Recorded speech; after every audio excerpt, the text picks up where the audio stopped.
힘들어요. 그런데 그렇게 물론 이제 원수약을 드십시오라고 하지 않고 정치적으로는 이념이 좀 다르고 하여튼 그렇지만은 성경에서 이런 이야기도 나왔으니까 이런 받으십시오 하면은 북한 사람이 굉장히 신기하게 생각해요. 웃어요. 도대체 무슨 인간이 원수를 챙길까? 정말 한번 만나보고 싶다. 왜? 너무 흑백으로 생각하다가 이제 갑자기 이렇게 나오게 되면은 호기심도 생기고, 그리고 한 발걸음 더 나가면은 이것은 어떤 정치 목적을 위해서 들어가는 것도 아니고, 또 사실 후원자가 와서 여기서 앞으로 이제 장사할 준비하는 과정도 아닌 것 같은데, 그러니까 사리가 없는 후원을 받았을 때 사람 마음이 굉장히 복잡해져요. 그 좋은 문제예요. 그것은 좋은 복잡함입니다. 왜냐하면 이건 우리가 현대인으로서 너무 잘못 생각하면 모든 것을 정치적인 차원에서 보든지 경제적인 차원에서 보든지 뭐 그런 경향이 있단 말이에요. 근데 이건 분명히 돈도 아니고 정치도 아니란 말이에요. 그 순간에서 정말로 인간의 진미가 일어난다고 생각합니다. 그리고 만약 통일이 가능하다면은 경제하고도 관계없고 정치하고도 관계없고 어떤 면에서는 친척도 아닌 이런 인맥 관계 없는 주고받은 정에서 가능하지 않을까 싶습니다. 정도 정이지만 신뢰. 그래서 그런 심부름이 좀 힘들기도 하지만 재밌기도 해요. 어쨌든 간에 이제는 북한에서 15년 동안 했으니까 유진벨에서 들어가는 그 지원은 적어도 정치하고는 관계가 없다.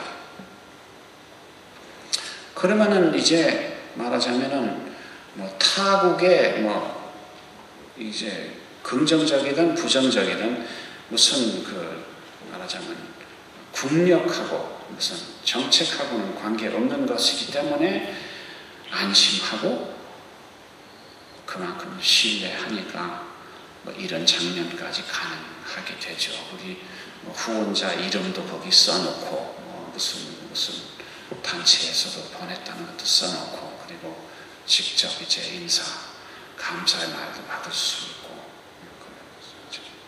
재밌어요. 이게 다시 하여금 정말로 사회, 같은 사회에 산다는 같은 민족, 같은 공동체에 산다는 의식이 조금씩 살아난 것 같기도 합니다. 그래서 후원자들이 이제 통일되면 꼭 와서 좀 같이 만나자고 좀 전해주십시오 하는 사람 많습니다. 우리가 제가 이제 제3자로 말씀을 드리자면은 이 한국이 지금 왜 그런지 민간들이 너무 정부가 해야 할 일을 침범하는 경우가 많습니다. 저는 절대 물론 한국 정부 욕하지 않고 미국 정부 욕하지 않고 북한 정부 욕하지 않은데 너무나 많은 민간들은 분명히 비행기 탔을 때는 민간으로 탔는데 평양에 내렸을 때는 민족의 영웅으로 내려요. 그리고 자기가 무슨 민족의 대표로서의 뭐 행실을 하려고 하는 경향이 있습니다. 민간의 힘은 좀 겸손하면서 흘러나옵니다. 통일은 우리가 정부한테 맡겨야 돼요.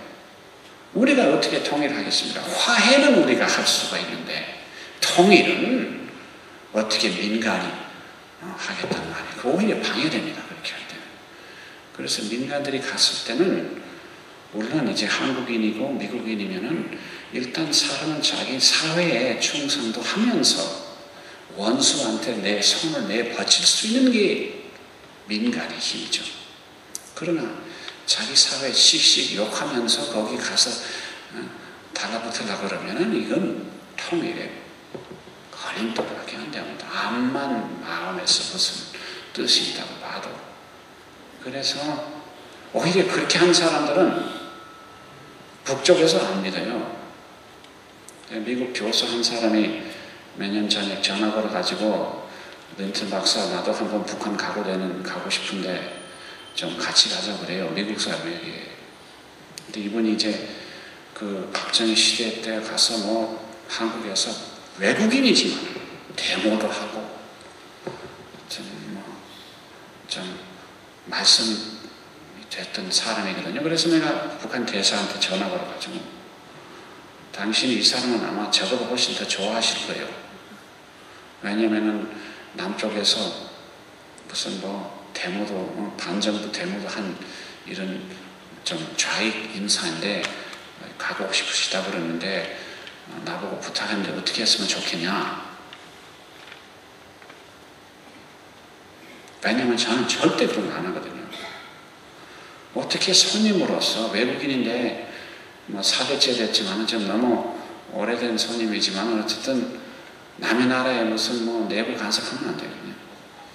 저는 그렇게 보고요. 그래서 어쨌든 그렇게 하니까 북한 대사가 가만히 딱 하는 아이가 왜? 그 사람이 우리나라에 와서도 데모하려고 하고 탁 끊더라고요. 못 갔어요.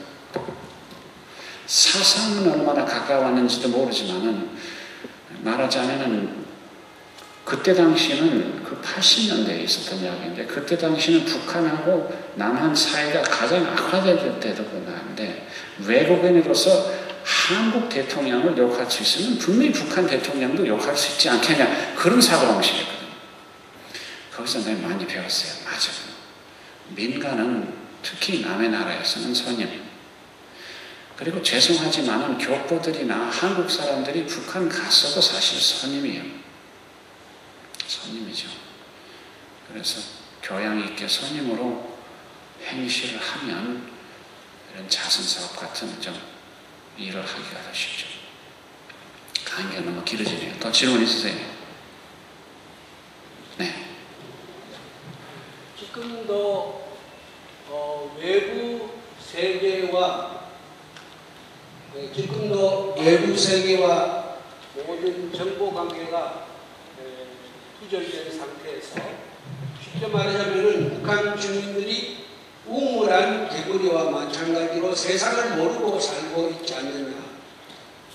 그 점에 대해서 현재까지 개방이 덜 되어 있다고 생각이 되는데 빠른 시일 내에 개방이 되고 또 북한의 강제 수용소가 듣건대 소문에는 언론을 통해서 듣건대 20만 명이 강제 수용소에 수용되고 있다.